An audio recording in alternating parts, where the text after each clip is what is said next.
अध्यात्म का उज्जवल पर्व है, समता की साधना का पर्व है।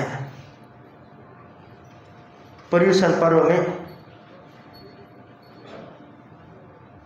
भगवान महावीर जीवन दर्शन का वाचन और साथ ही साथ तीर्थंकरों के चरित्र का वाचन भी किया जाता है।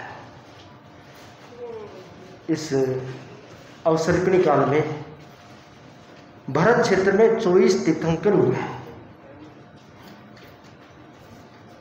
24 तीर्थंकरों में सबसे पहले जो तीर्थंकर हुए हैं वे भगवान ऋषभ हुए हैं। प्रश्न उपस्थित होता है, कोई भी जीव तीर्थंकर नाम गोत्र का उपार्जन करता है, तीर्थंकर बनता है, तो उसके पीछे उनका इतिहास क्या है? वे ऐसा क्या करते हैं जिससे उन्हें ऐसा महान तीर्थंकर पद प्राप्त होता है? भगवान ऋषभ के 13 पूर्व भवों का वर्णन प्राप्त होता है, क्योंकि पूर्व भवों की जो गणना होती है वह मुख्य रूप से सम्यक्त प्राप्ति के साथ शुरू होती है। यूँ तो हर जीव अनंत भव कर चुका है और अनंत काल से इस संसार में परिभ्रमण कर रहा है, परंतु गणना जो की गई है वह सम्यक्त प्राप्ति के भव से की जाती है। भगवान ऋषभ का जीव एक बार महावीर क्षेत्र में क्षिति प्रतिष्ठ नगर में धन्ना सार्थवा के रूप में था। सार्थवा प्राचीन काल में बहुत बड़े व्यापारी हुआ करते थे। वो एक प्रदेश से दूसरे प्रदेश में जाकर के स्वयं व्यापार करते और नगर के अन्य व्यापारियों को भी साथ ले जाते। यहाँ की वस्तुएं वहाँ बेचते थे और वहाँ का सामान ला करके यहाँ बेचते थे। तो धन्ना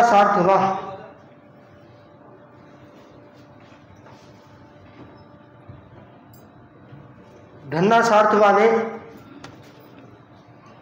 घोषणा की कि जो भी मेरे साथ चलना चाहते हैं वो तैयार हो जाए। उस नगर में आचार्य धर्मघोष विराज रहे थे।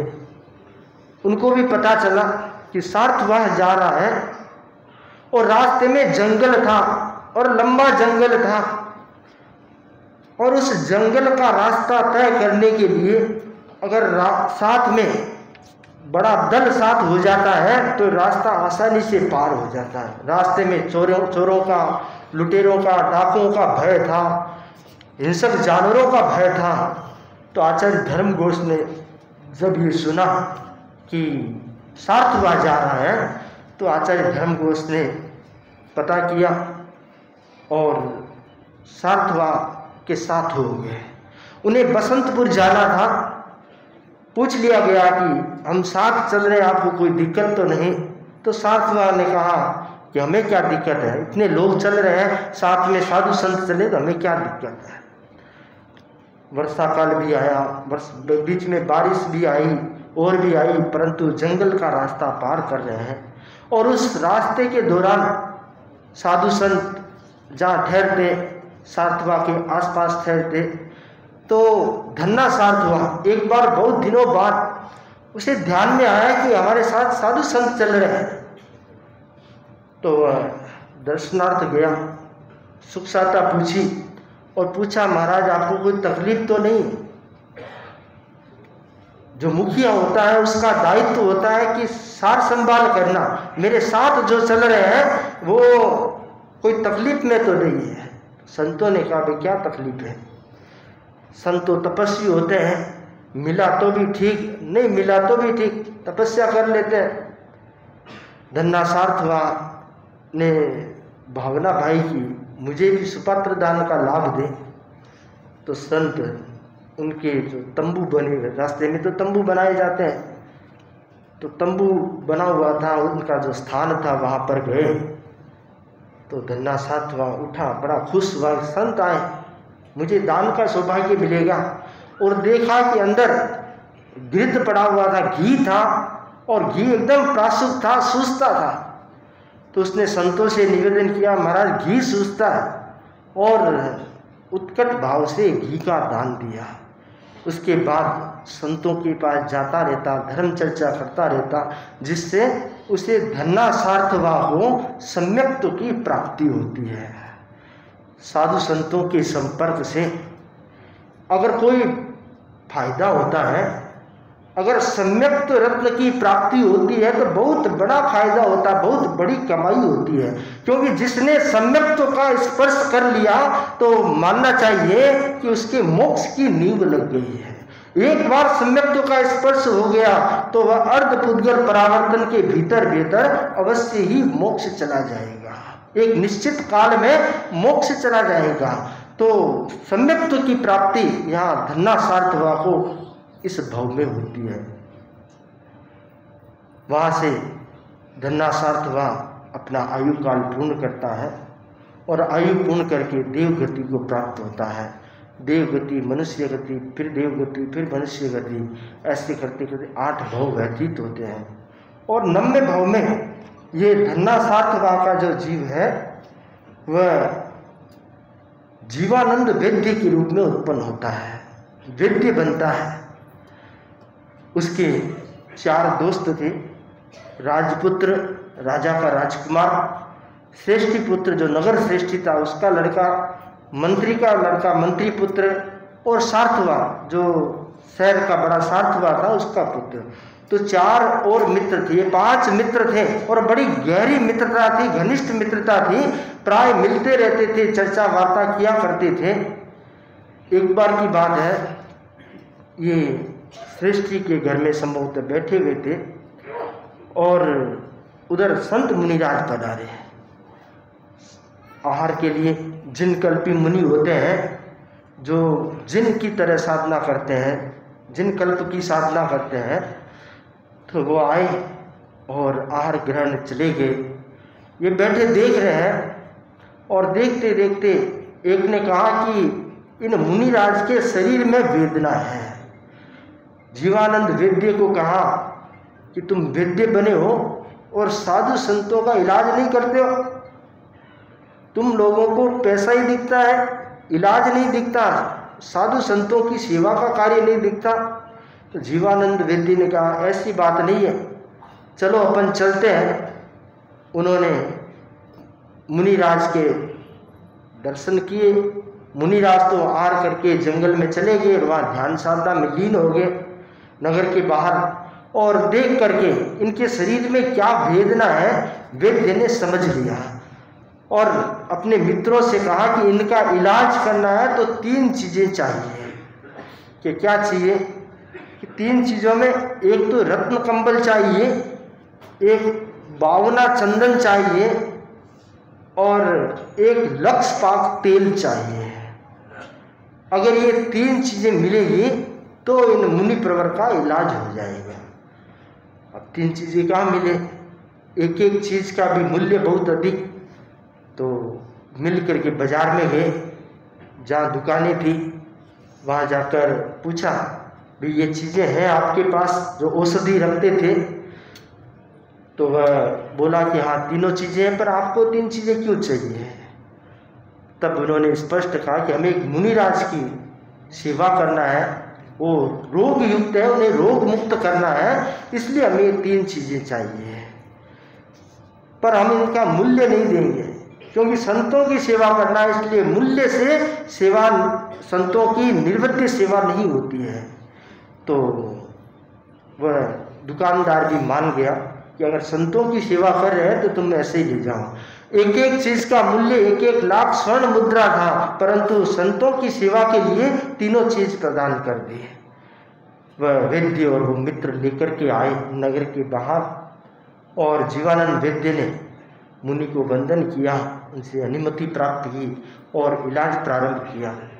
उनके शरीर पर लक्ष पाक तेल का मर्दन किया और मर्दन करके उनको रत्न कंबल उड़ा दिया। तो तेल की गर्मी से वह तेल जिसमें 1,00,000 औषधियों का मिश्रण होता था, तो उस तेल की गर्मी से शरीर में जो कीड़े थे वो कीड़े निकलकर रत्न कंबल पर चिपक गए। अब कीड़े चिपक गए, उन रत्न कंबल को उठाया और उन कीड़ों को कहाँ डाला? उन कीड़ों को एक जानवर का अस्थि पंजर पड़ा हुआ था, मृत देह शरीर पड़ा हुआ था, क्योंकि यहीं कहीं बाहर डाल देंगे तो वो कीड़े मर जाएंगे।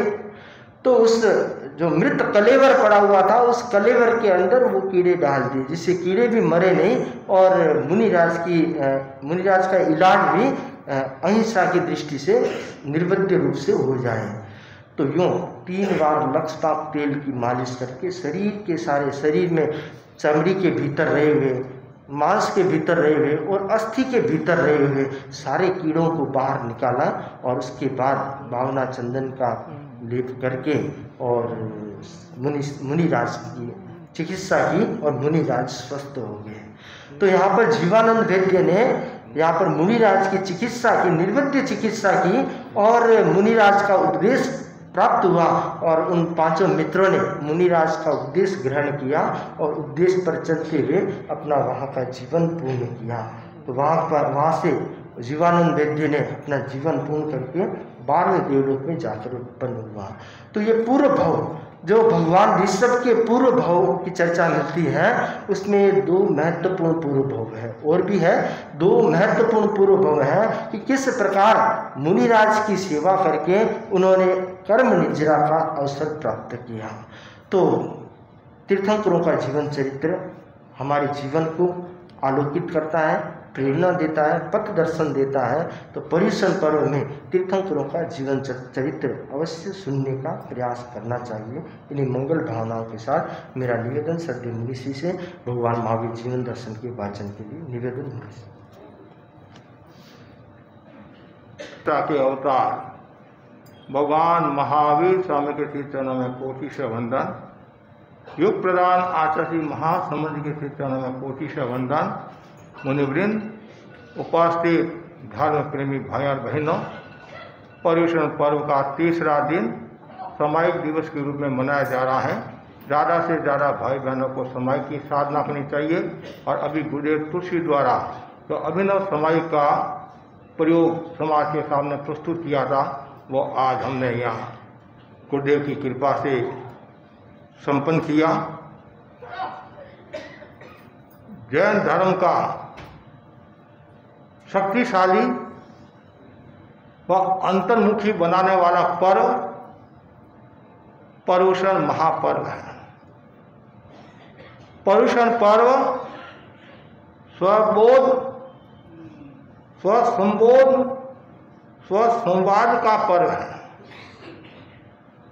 पर्युषण पर्व उदय भाव से खौशमिक भाव में आने का पर्व है। ये ज्योति का पर्व है, प्रकाश का पर्व है, आनंद का पर्व है, आलोक का पर्व है, उल्लास का पर्व है। यह पर्व मनुष्य की दिशा और दशा को बदलता है और एक शब्द में यदि हम कहें, कृष्ण पक्ष से शुक्ल पक्ष की यात्रा करवाने वाला है। पर्युषण पर्व में भगवान महावीर का जीवन दर्शन बताया जाता है और भी तीर्थंकरों के बारे में, आचार्यों के बारे में बताया जाता है। अभी भगवान महावीर का जीवन दर्शन चल रहा है। कल हमने मरीचि की चर्चा की थी और वहाँ से आयुष्य पूर्ण करके मरीचि 5वें देवलोक में जाते हैं। वहाँ से अनेक मनुष्य आदि का, देवलोक का आदि का भोग करते हुए 16वें भव में राजगृह में विश्व बुद्धि बनते हैं। आज मैं आपके सामने विश्व बुद्धि की चर्चा कर रहा हूं। जीवन एक रेखा चित्र है। रंग से तात्पर्य है सदाचार या दुराचार। नैतिकता या अनैतिकता, चरित्र या दुष्चरित्र। प्रत्येक मनुष्य अपने जीवन में अच्छा रंग भरना चाहता है, लेकिन अज्ञान, क्रोध, वासना, विकार, अहंकार के कारण सदाचार की जगह दुराचार का रंग भर देता है। जिंदगी भर की हुई सत्क्रिया को एक क्षण में भस्म कर देता है। विषभूति के साथ ऐसा ही हुआ।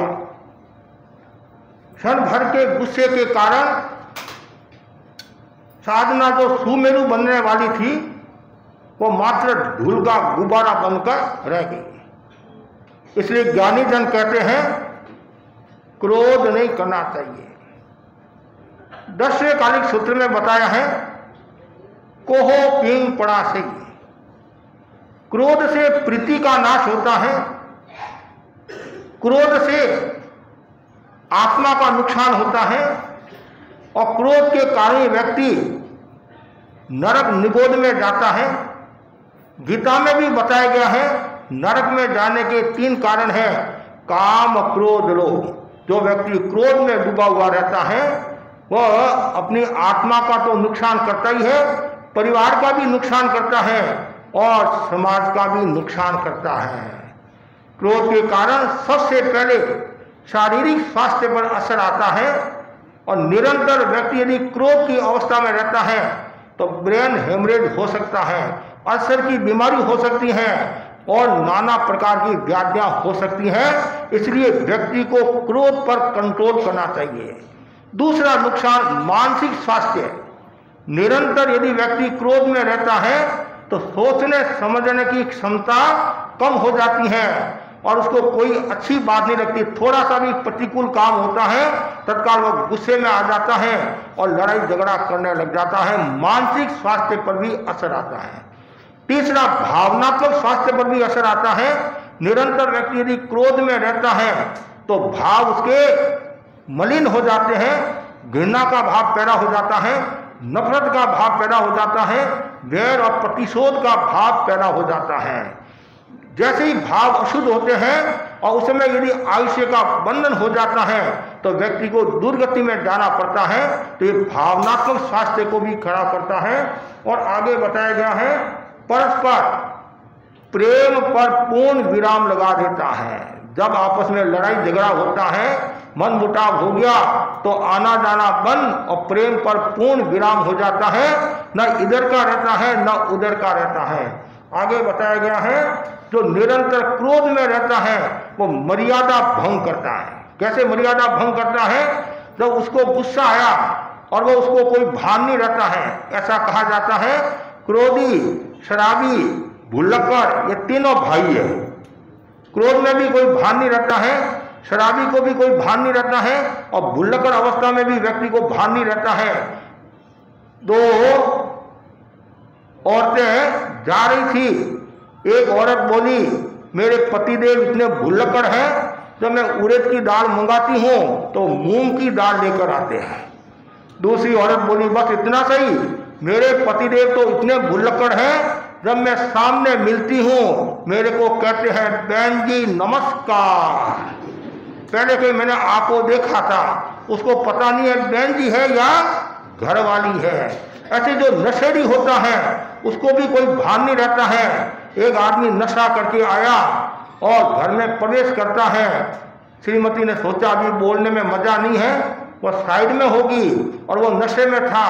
मकान के पीछे गया, वहां बाड़ा था, बाड़े में भैंस थी, भैंस की पूंछ पकड़ी और बोला कि पप्पू की मम्मी हमेशा तुम 2 चोटला बनाती हैं, आज तुमने एक ही चोटला कैसे बनाया? उसको पता नहीं है पप्पू की मम्मी एक मेरी भैंस है कि वह भी काली थी, वह भी काली थी, वह भी 100 किलो की थी, वह भी 100 किलो की थी। तो जब आदमी नशे में होता है पता नहीं चलता है। हमारे पुराने साधु साधु तो इतना कहते थे, जो नशेड़ी गली में पड़े रहते थे, नालियों में पड़े रहते थे और उनके परिवार वाले आते उनको धक्का देकर घर ले जाते। और कभी कभी ऐसा भी होता मुंह खुला है और कुत्ता आता है और पैसा की धार करके चला जाता है और बोलता है ये नींबू का रस कहाँ से आया है। नशेड़ी को पता नहीं चलता है, ये नशा फिर भी उतर जाता है। लक्ष्मी का नशा भी उतर जाता है, स्त्री का नशा भी उतर जाता है, धन का नशा भी उतर जाता है, लेकिन क्रोध का नशा उतरने में टाइम लगता है। और जो क्रोध में रहता है तो क्या वो मर्यादा भंग कर लेता है, उसको कोई भान नहीं रहता है। सासू के सामने कैसे बोलना, ससुर के सामने कैसे बोलना, परिजनों के सामने कैसे बोलना, तो वो मर्यादा भंग कर लेता है। उसके आगे बताया गया है व्रत भंग करता है। जब आदमी गुस्से में होता है तो वो व्रत को भी भंग कर लेता है, नियम को भी भंग कर लेता है। एक व्यक्ति के तपस्या थी 30 की तपस्या, फिर उसने 40 की तपस्या पचक ली। फिर न जाने उसके मन में क्या आया, गुस्सा आया, क्या आया भगवान जाने है। और वो बोला अब मैं कल ही पालना करूंगा, गुरुदेव तुलसी को आप कह दो। भाइयों को के साथ कहलवा दिया कि अमुक व्यक्ति ने कहा है मैं कल पालना करूंगा। गुरुदेव भी देख रहे, 40 की तपस्या पचकी हुई और ये कल ही कैसे पालना कर रहा है। गुरुदेव दर्शन देने के पधारे, गुरुदेव ने समझाया, समझे, 40 की तपस्या पूर्ण की, लेकिन गुस्से के कारण वो व्रत भंग करने के लिए भी तैयार हो गए। कभी कभी ऐसा होता है, इतना गुस्सा आता है और गुस्से में आप त्याग भी कर लेते हैं, तो वो त्याग गिने नहीं जाते हैं। कभी आदमी आवेश में आकर कहता नहीं बस मेरे तो संतारा है, और समझदार आदमी होता नहीं तो ले भाई कर ले संतारा कर ले, लेकिन ऐसे संतारा नहीं होता। जो आवेश में आकर, मोह में आकर कोई ऐसा काम करता है तो वो संतारा नहीं गिना जाता है। तो क्रोध में ये सब इतना नुकसान है, शरीर का नुकसान, मन का नुकसान, भाव का नुकसान, परिवार का नुकसान, धन का नुकसान, संबंधों का नुकसान ही नुकसान है। इसलिए हमारे बड़े संत मुनि मोहनलाल जी आमिर फरमाते थे क्रोध में 3 काम नहीं करना, ध्यान से सुनना। एक तो क्रोध में बोलना नहीं, क्रोध में खाना नहीं, और क्रोध में कोई प्रवृत्ति नहीं करना।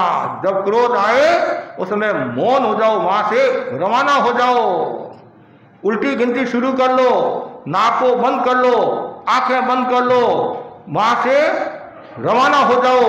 नहीं तो ऐसा भी कहा जाता है 2 घूंट पानी पी लो। लेकिन कहना तो सरल है महाराज, जब जोश आता है, इसने मेरे को एक गाड़ी दी है, वापिस नहीं सुनाऊं तो मेरी माँ ने सूंठ ही क्या खाई है। उस समय वह जोश आता है। लेकिन ज्ञानी जन कहते हैं दूसरों पर मुट्ठी मारना सरल है, लेकिन अपने को वश में करना वो कठिन काम है। बाहुबली और भरत की जो बात आती है, बाहुबली को गुस्सा आया था नहीं, भरत के ऊपर मुट्ठी से मैं प्रहार करके, लेकिन ज्ञानी जान वापिस मोड़ दिया और मुट्ठी सिर पर लोच करके दीक्षा ले ली। सब तो ऐसे हो नहीं सकते हैं, लेकिन इतना ध्यान जरूर रखो, जब ये देवता आए, पिशाच आए, दावानर है क्रोध, उस समय वहां से रवाना हो जाओ। रवाना नहीं होते हैं तो दुर्घटना हो जाती है। कैसे होती वो आपको मैं सुना रहा हूं। ये घटना भगवान महावीर के जीवन दर्शन की जो घटना है। नैसार मरीचि बना, मरीचि से अनेक भाव करता हुआ विश्वभूति बनता है। तो बताया गया है राजगिरी नगरी, ये तो आप परिचित है, जहाँ भगवान महावीर ने अनेक चातुर्मास किए और आपके नजदीक, ये ज्यादा दूर नहीं है, इधर पास में है। राजगिरी नगरी में विश्व नंदी राजा राज्य करता था और उसका जो भाई युवराज था, जिसका नाम था विशाख नंदी, और विश्व नंदी के छोटा भाई जिसका नाम विशाख भूति युवराज था। विश्व नंदी का पुत्र तो हो गया विशाख नंदी, और विश्व नंदी का एक भाई था विशाख भूति। विशाख भूति की जो पत्नी थी उसका नाम था धारिणी, और जिसके गर्भ में 5 देवलोक में नैसार का जी 5 देवलोक से सेवन कर और नैसार का जीव या पुत्र के रूप में उत्पन्न होता है, और जिनका नाम विश्वभूति रखा जाता है।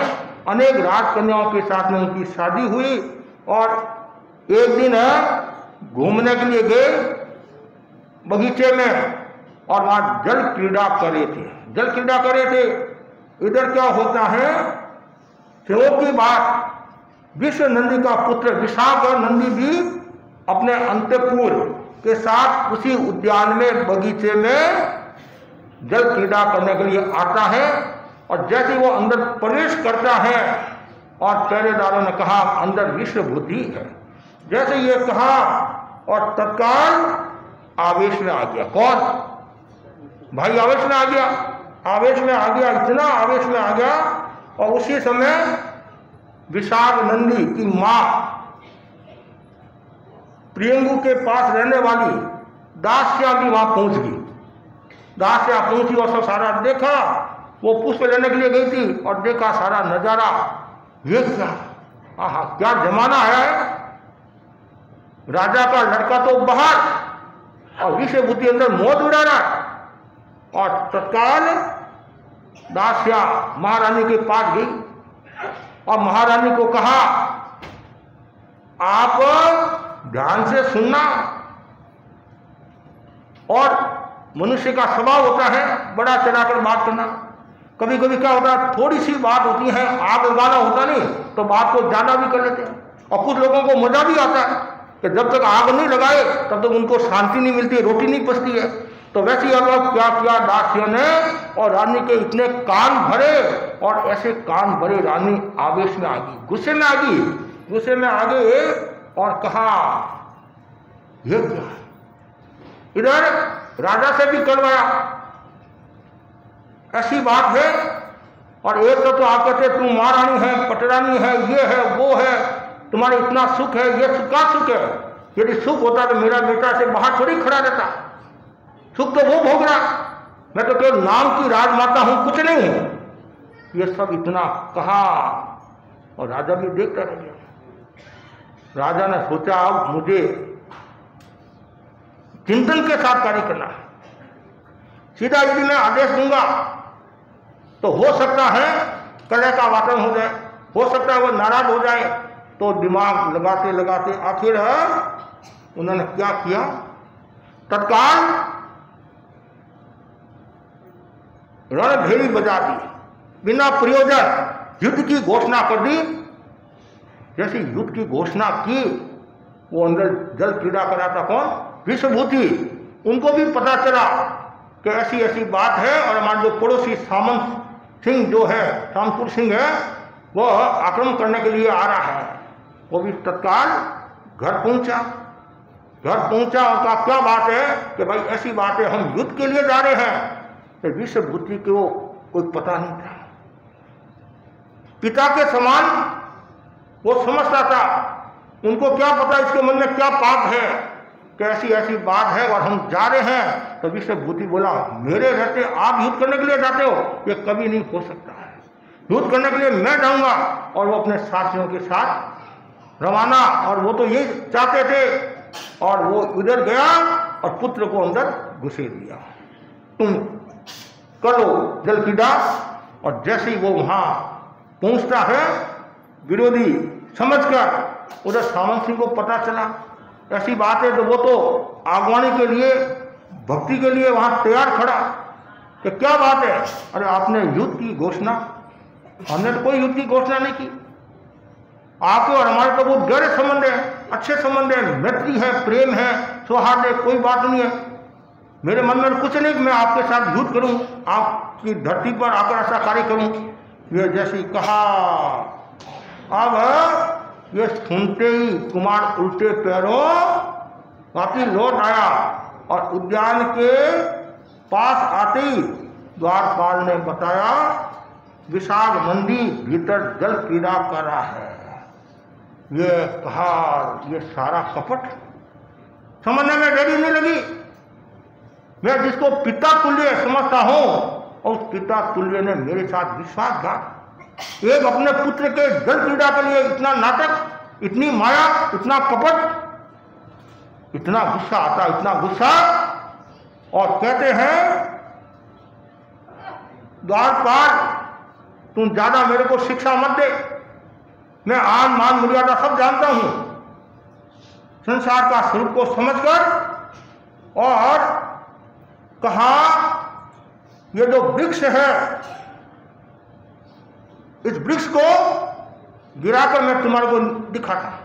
इतना गुस्सा था, गुस्से में पता नहीं चलता है तत्काल द्वारपाल भी देख रहा है बेचारा कर और कुछ घटना नहीं घट जाए, लेकिन गुस्सा इतना तेज गुस्सा, और उसमें कहते हैं वो मुष्टि प्रहार से वृक्ष भी बेचारा गिर जाता है। और इधर तत्काल वापिस चिंतन बदला, ये तो संसार है, माया का जाल है, कोई किसी का नहीं है। तत्काल वहां से रवाना हुआ और जंगल में पहुंचा, और वहां मुनिराज विराज रहे थे, विचरण कर रहे थे आर्य सम्मत मुनि, उनके पास गया और कहा मुझे दीक्षा दो।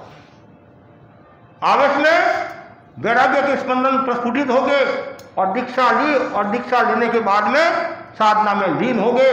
और जैसे ये सुना विशाल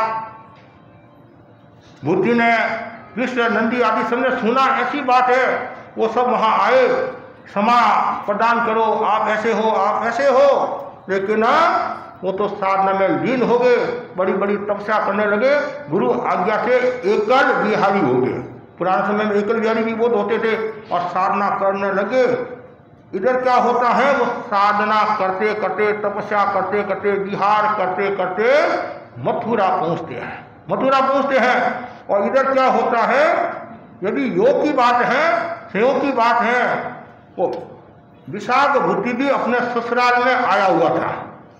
विशाख बुद्धि का ससुराल कहाँ था? मथुरा में था। और ये मुनिराज मथुरा की गलियों में पधारे थे और सामने से देखा, अरे ये तो मेरा भाई लग रहा है।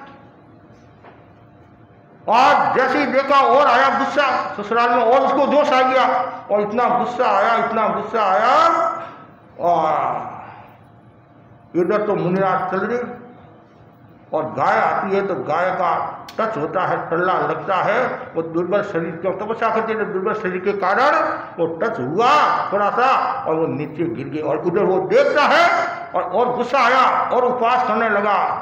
कहाँ गया तुम्हारा बल? उस समय तो तुम मुष्टि प्रहार, और अब तुम्हारा कहाँ गया बल? और जैसे ये सुना, अरे ये तो वही पापी है, विषाद बुद्धि है, और आया उसको गुस्सा, इतना गुस्सा आया, गुस्से के साथ में अहम भी आ गया। पौरुष जगा, मेरे में कोई कमी है? कहते हैं तत्काल गाय के सिंगों को पकड़कर उसे आकाश में उछाल दिया, और उसी समय नियाणा कर लिया, मेरी तपस्या का फल हो तो मैं अगले भव में बलवान बनूं और इसको पछाड़ूं, इसको मारूं। तो ऐसा कहा जाता है। पहली बात तो है, कभी भी तपस्या में नियाणा नहीं करना। नियाणा करना का मतलब है तपस्या को बेचना, करनी को बेचना। कभी कभी आप कहते नहीं कि मेरी तपस्या का फल हो तो ऐसा हो जाए, ये हो जाए, वो हो जाए, कभी नहीं। तपस्या केवल आत्मा की शुद्धि के लिए करना, कर्म निद्रा के लिए तपस्या करनी चाहिए, न कि नियाणा। कभी कभी हमारी बहनें भूल कर लेती हैं, स्वामी जी मेरा काम हो जाए तो मैं तेला कर लूंगी, ये कर लूंगी। ये कभी ऐसा नहीं सोचना। तपस्या भी कर रहे हैं तो आपको लाभ क्या हुआ? आप तो तपस्या को बेच रहे हो। ऐसा कभी नहीं होना चाहिए। केवल कर्म निद्रा के लिए, आत्मा की शुद्धि के लिए तपस्या करनी चाहिए। इधर वो नियाणा किया और अभिशाप बुद्धि को मारकर गिरा सकूं। इधर क्या होता, उनका आयुष्य पूरा हुआ। किसका? आयुष्य बुद्धि का आयुष्य पूरा हुआ, और वहां से सर्व आयु करोड़ वर्ष प्रमाण पूर्ण करके वो सातवें स्वर्ग में जाते हैं और उत्कृष्ट आयुधारी देव बनते हैं। अब यदि उसमें नियाणा नहीं करते तो हो सकता है और आगे बढ़ सकते थे, लेकिन जब आदमी को गुस्सा आता है, पता नहीं चलता है, साधना सुमेरु होने वाली थी वो दोबारा बन कर रहेगी। तो कभी भी ऐसा नहीं सोचना। ये संसार है, उतार भी आते हैं, चढ़ाव भी आते हैं, कष्ट भी आता है, दुख भी आता है, पीड़ा भी आती है। हर परिस्थिति में अपने आप को संतुलित रखना चाहिए। और जो क्रोध करता है तो वह आत्मा का नुकसान करता है। और परिशन पर्व जो है वो क्रोध से अक्रोध की साधना है, क्रोध से क्षमा की साधना है। तो ज्यादा से ज्यादा भाई बहनों को क्षमा की साधना करनी चाहिए और आत्मा आराधना करनी चाहिए। और जो व्यक्ति आत्मा आराधना करता है वो व्यक्ति आगे बढ़ता है। और यदि आत्मा आराधना नहीं करता है, क्षमा की साधना नहीं करता है, तो एक दृष्टि से वो विराटक भी हो सकता है, असत गति में भी जा सकता है। इसलिए निरंतर भावना भाव कि मैं हमेशा क्षमा की साधना करूं, क्षमा की साधना। और जो क्षमा की साधना करता है वो वीतरागता की साधना करता है। और जो वीतरागता की साधना करता है वह एक दिन सिद्ध बुद्ध मुक्त हो जाता है। और क्रोध पर कंट्रोल करने के लिए हम क्या करते हैं, समाई करते हैं। आज अभिनव समय का प्रयोग हुआ। अखिल भारतीय तेरापन युग परिषद के निर्देशानुसार स्थानीय शाखा बृहत कलकत्ता की युग परिषदों ने समय की। और वे सब साधुवाद के पात्र हैं। और ज़्यादा से ज़्यादा भाई बहनों को समय की आराधना जिस समय कर सको समय करना चाहिए। तो कल चौथा दिन है परिशन पर्व का। कल वाणी दिवस है नहीं, कल वाणी स्वयं ज़्यादा से ज़्यादा भाई बहनों को वाणी स्वयं की आराधना करना है। 5 घंटा 4 घंटा स्वयं की आराधना करना है और ध्यान रखे। और आज तेला है काफी भाई बहनों के, और बेला भी है, चोला भी है, और भी तपस्या है। सबको मैं कहना चाहूँगा कि पारने की जल्दी नहीं करे। हाँ, पारना की जल्दी, अभी पर्युषण पर्व है और बरसात भी हो रही है, मौसम भी ठंडा है, तो इसलिए भूख भी इतनी नहीं सताएगी है कि सताएगी। इसलिए मन को वश में कर लो, इंद्रियों को वश में कर लो। 28 करना है, 28 करना है, 28 करना है। और 9 महीने के 12 तो पूरे हो गए, 13वां भी जो चल रहा है वो श्रावण महीने का है। भाद्र महीना का तो अब हाँ शुरू होगा या हो गया, शुरू हो गया है। जो करने वाले किसी के मन में होगा तो शुरू हो गया होगा। तो ये ध्यान रखे और समस्या के दिन ज़्यादा से ज़्यादा पोषण का भी लक्ष्य रखे। इसी आशा के साथ ओम।